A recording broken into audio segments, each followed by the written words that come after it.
Inspirational speech. Do you guys want to hear an inspiring story? Yes. You want to hear an inspiring story? Yes. Really?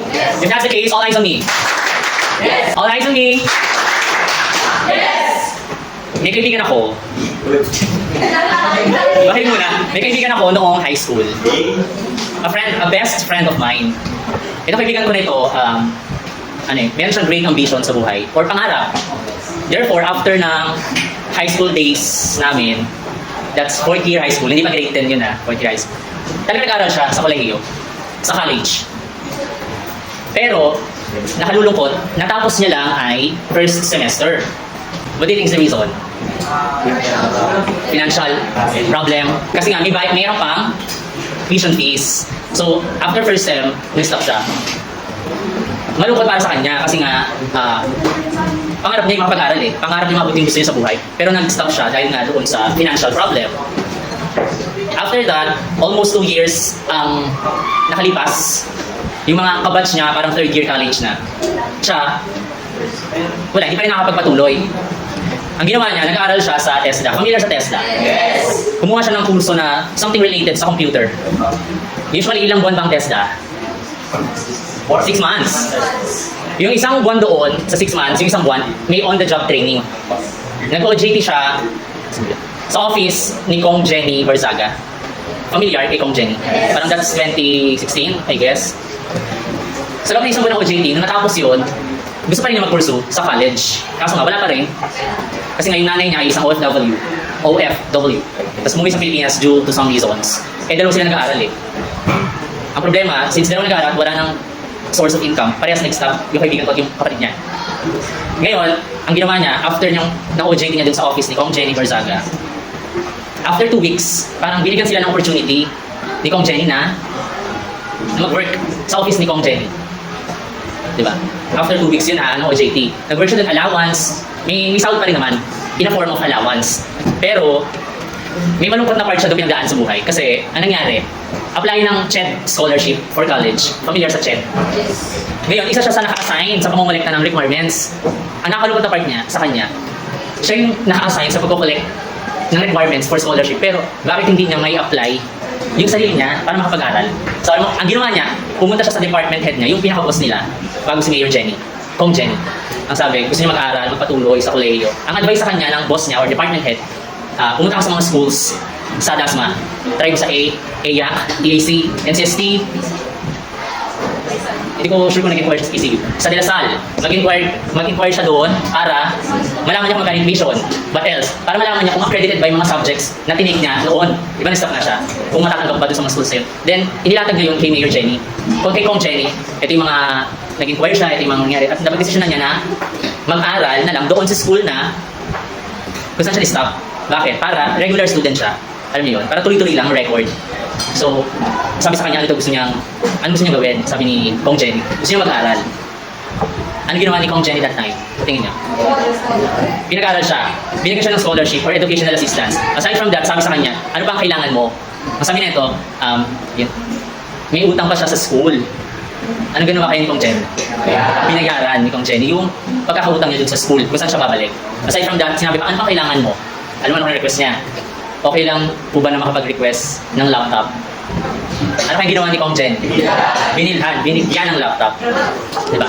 Suporta talaga sa pag-aaral niya itong kaibigan ko. Hanggang sa naging mayor, from congresswoman to mayor, nandun pa rin siya, yung kaibigan ko, hanggang sa nakapagtapos sa pag-aaral. Hanggang sa nabot niya yung pangarap niya sa buhay, despite those things, those struggles, yung mga pinagdaanan. Tapos dumating yung time na pag-graduate niya, dapat mag-board exam na siya. Sabi sa kanya ng boss niya, mag-review center, familiar sa review center. Mag-review center ka para makapasa ka sa board exam. Ang sabi ng kaibigan ko, ay hindi na muna siya mag-board exam. Hindi muna. Pero, mag-board exam talaga siya. Para lang, hindi malaman ng mga katrabaho niya, ni Mayor Jenny at ng boss niya na mag-exam siya. Pagka nilihim niya, na hindi siya mag-exam, hindi siya mag-review, self-review lang, okay na. Kasi pag sinabi niyang, tatanggapin niya yung offer ni Kong Jenny na, ni Mayor Jenny na pag-review yan center siya, malalaman na mag-exam siya, tama ba? So ginawa niya, hindi muna siya mag-exam, self-review lang, sapat na. Eh pag tinignan mo siya sa office, the office of the mayor, may mga nakadikit na mga bond papers sa paligid ng table niya. Eh yung mga reviewers na. Kaya tinatanong siya ng mga ano yung sabihin niya? Wala lang, nakadikit lang. Pero reviewers yun. Hanggang sa dumating na yung araw na board exam. Parang September something yun eh, September something. Eh may competition na cheer dance, ang City Hall, Sports Fest, sayawan. Mauuna ang board exam bago ang sayawan. Buti na lang ang board exam that time na move na October. So doon sa competition na dance competition or cheer dance, may prize yun eh. May prize. So yung napanalunan nito kaibigan ko, nagamit niya para pamasahe papuntang University of UE, University of the East, Caloocan. May pamasahe siya, may pangpagkain, ano pa, may pang-upa, kasi naupahan siya dun eh. Kaya sa bumiyahe siya mula dito papunta dun. So thankful na lang talaga siya kasi na-move. Afterwards, lumabas ang exam December 16 ba yun? 16 or 17. Luckily, nakapasa siya sa exam. Alright. Ang nakakatuwa o nakakatawa, nung malis siya sa bahay para mag-board exam, ang sabi niya, sa nanay niya, na mag-swimming lang siya. Di ba? Mag-swimming. Saan pupunta? Mag-swimming lang. Di ba? Ang sabi niya itong kaibigan ko, mag-swimming lang siya. Sabi niya sa nanay niya, kahit magulang hindi alam na nag-exam siya ha. Kahit sino wala na alam. Sabi sa magulang niya, pwede sabihin mo sa akin na good luck and God bless. So sabi nila niya, good luck and God bless na. Sabi naman itong ate niya, mag-swimming ka lang, may good luck and God bless pa. Di ba? Kasi lumabas siya ng bahay, bumili siya ng gamot. Ano yung gamot? Yun, kasi hindi siya sa biyahe, papunta siyang UE. Umiyak siya kasi ang hirap daw pala sa feeling na wala kang kausap during your journey. Nasaan na ako? Makinig ha, nasaan na ako? Ayun. Kalma, habang ko sila tatahimik lang. Ano yun? Umiiyak siya kasi ang bigat pala sa feeling na yung journey mo na yun, wala ka na pagkakwentuhan na mag-board siya, mahirap mag-review, self-review, and so on and so forth. Wala nakakaalam bakit? Dahil nga, if in case na mag-failed siya, at least, wala makakaalam. Kasi, alam yung feeling na kapag fail, tapos maraming nakabantay, di ba? Mas nakakalungkot. Pero luckily, December 17, I guess 16, nakapasa siya sa exam at isa na siyang ganap na licensed professional teacher. Right? Wala na siya ngayon sa office of the mayor. Pinupursunan niya yung teaching career niya. Then, pero hanggang ngayon ay hindi pa rin naman siya nakakalimot dun sa office of the city mayor na naging bahagi ng journey niya. Kasi specifically si Mayor Jenny yung tumulong sa kanya eh. Diba? Sa lahat ng pinag-aaral niya, kasama yung department head. Nakakalungkot kasi iniwan niya yun. Pero masaya naman sila kasi nasa mundo na siya ng teaching, yung pangarap niya. At yung teacher na yun ay isa sa mga guro dito sa school. Naging teacher na rin siya ng reading and writing skills, 21st century literature from the Philippines and the world. Teacher din siya sa oral communication in context. At currently, guidance teacher. And that is Sir James Aquino. Is it inspiring? Iyak tuloy ako. Nalala ko lang.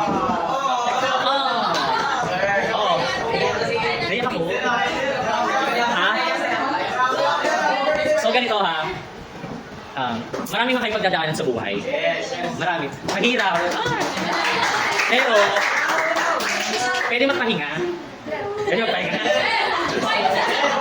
Pwede magpahinga pero magsusuko. Okay? Magsusuko. Mapapagod, that's fine. Pero magsusuko. Sabi nga ni Manny, sa kanta ni Angeline, patuloy ako. Sana inspire kayo sa kwento ng kaibigan ko nito. Kasi ang sarili natin, ang best friend natin. Alright? Naiyak ba kayo? Naiyak ako? Ba't gano'n? So, mag-aaral mabuti ha. Kailangan after 6 years, successful kayo lahat. Always remember, be happy!